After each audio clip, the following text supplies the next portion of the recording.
tinende warwakni machiegni chieng' wuok tich makawuono chenro mari mihero mar kaka wanene. Mae chenro kende e piny luo mangima gi Kenya mangima ma bende miyo japiny thuolo mar ng'eyo weche ma mulo ngimane ka thothne wabedo kod yawuot luo gi nyaluo ma bende konyo fuono mokuom weche madimore kendo mulo ngima oganda jo Kanyanam. Machiegni kamoro moro ma entie chenro ni endi biro ni achiel kachiel kokalo kuom Ramogi TV kod Ramogi FM. Kawuono ni nyakwara Mgajwang' weche thoth ka mokwongo en goniero kamano in mikawo thuolo mari makende mar bedo but nyakalondo mari kata mana tipo mari mar winjwa okinyi makawuono. Waikoni mathoth kendo wantie kod geno ni kawuono nitie manyien mibiro kwanyo manyalo konyi ngimani mar ng'eyo gik moko mopogore. Kaka pile nyakwara Mogi chenro ni itai kod an Victor Otieno Makajuma. Yie mondo akaw thuolo mar rwako wuod mwalimu Senior J Bonyo ma bende pod amedo timone mos makende kuom wito mare. Dala mar Mufron Samba. J Bonyo oyawore kendo machiegni. Erokamano VOJ kendo erokamano kuom mos mathoth mimedo miyo gikawa joka jaduong' na were miguda. Koro chenro pod dhi mbele. Kamano. Erokamano. VOJ an gi mos mau. Nyicha bayo gwenge mopogore e juma mokalo to airport ma Kisumu nitiere magawa moro. To magawa no nitiere jaduong' moro matiyo kanyo.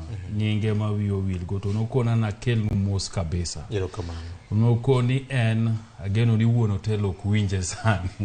Ni en noyiero ni chienge mar yweyo en wuok tich. Nikech kaka wanene. Ni en nokoni nikech kaka wanene ni chenro mamit ne kendo ber ne mokale piny Kenya ka. Koro noloso gi wuon tich. Moyiene ni en wuok tich. Uyweyo. Igonye. En thuolo.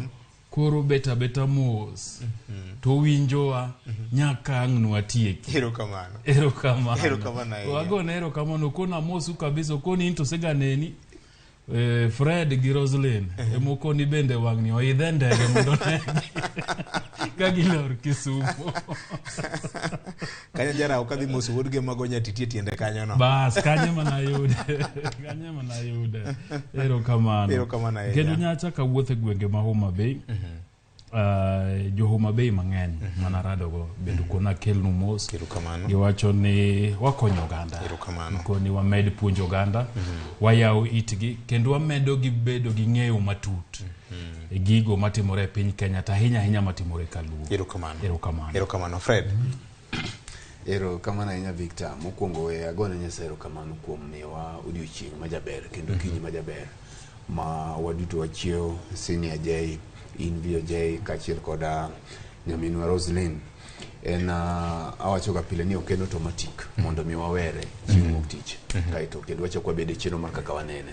Agone jowinjwa bende erokamano kamoro maro manitie kuom yudo thuolo mondo mi wariwre okinyi makawuono ka wang'iyo weche mantiere pacho ka ma chando jowa. Kaito wamedo mana gone jo kaocha Senior J mos makende nikech ing'eyo ni sama achiel kuom onwang'o chandruok machalo kamano tend gima mako waduto te.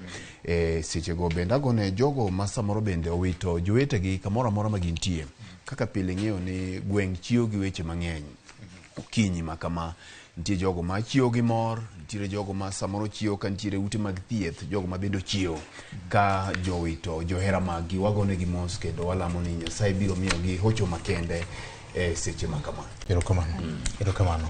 Yie mondo akaw thuolo mar rwako Roslyn. Roslyn oyawore. Oyawore nya VOJ to nya J to gi Fred. Nyarala mirwako mona rateng' te kawuono. Governor maonge portfolio. Nyarala mirwako rateng'.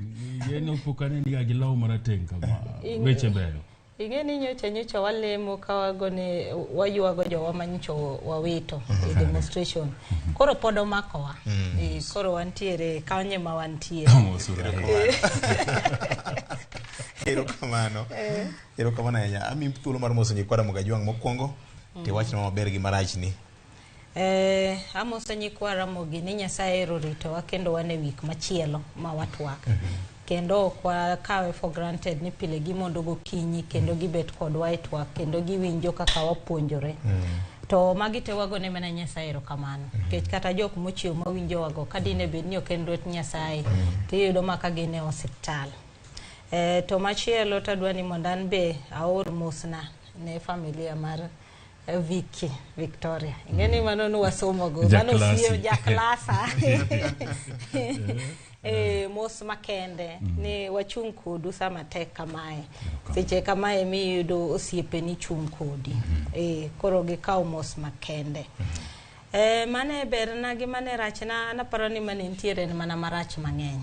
Cheneno wik mano kadho cha kaka jowanyo inyre Kisumu kuchocho kendo Siaya kucho Migori gene makata sani kidhi osiptal iyudo ka pod ji nitiere osiptal manchotero osiptal kendo nawinjo ka Mheshimiwa Millie Odhiambo wacho kaka nche gidhi mochari magineno nyithino yawere mancho wito ngimagi okapani mane kaka katiba wa nong'iyo ni ka ji dwaro keto wechegi to ni kata giwito ngimagi.